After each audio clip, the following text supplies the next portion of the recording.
Right, how do I look if I wear tudung? Then she go and pull like that. Then after that she started to cry because she looked hideous. Then after that I had to console her. Wow, Jinghan, Singapore got not enough Chinese guys. You're so desperate you have to find a Malay, is it? When you get married, and baby will be very fair, very nice. How do you react to that? So for every one person who is being mean, there's always like 10 others who are being nice and will actually like stand up for us.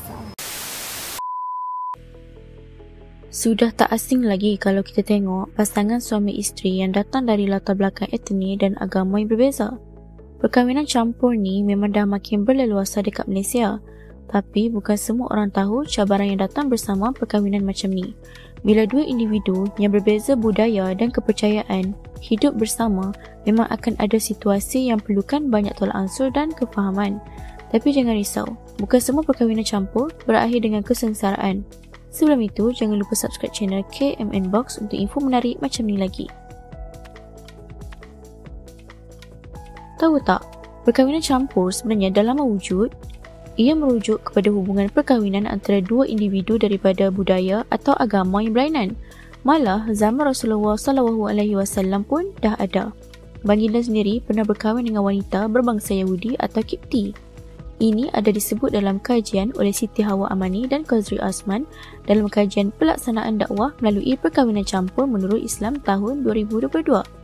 Berdasarkan statistik perkahwinan dan pencahayaan Malaysia 2024, 6.2% daripada 188,100 perkahwinan yang dicatat pada 2023 melibatkan pasangan berlainan etnik. Menariknya, jumlah ini naik 28% berbanding 14,028 perkahwinan pada 2022 kepada 17,956 pada 2023. Nampak tak? Masyarakat kita makin terbuka dan banyak terdedah dengan budaya luar. Ramai pasangan kongsi yang perkahwinan campur ni buat hidup mereka lebih berwarna-warni. Anak-anak hasil perkahwinan macam ni dikatakan lebih bijak, lebih fasih pelbagai bahasa. Pasangan juga berpeluang untuk saling belajar dan memahami budaya masing-masing.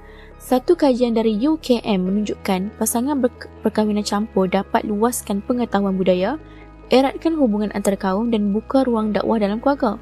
Tapi bukan semua manis. Perkahwinan campur ni perlukan banyak pengorbanan, kena banyak bertolak ansur dan juga sensitiviti terutama bab agama. Restu keluarga pun kadang menjadi cabaran. Bagi Muslim, agama adalah keutamaan. Pasangan bukan Islam perlu peluk Islam dulu sebelum kahwin, tapi disitulah letaknya keindahan dakwah. Akhlak baik, kepimpinan suami dan cara mendidik keluarga jadi contoh dakwah paling berkesan dalam perkahwinan campur. Kesimpulannya, perkahwinan campur boleh jadi jambatan perpaduan antara kaum dan agama. Tapi, ia perlukan persediaan yang kuat dari segi mental, emosi dan spiritual.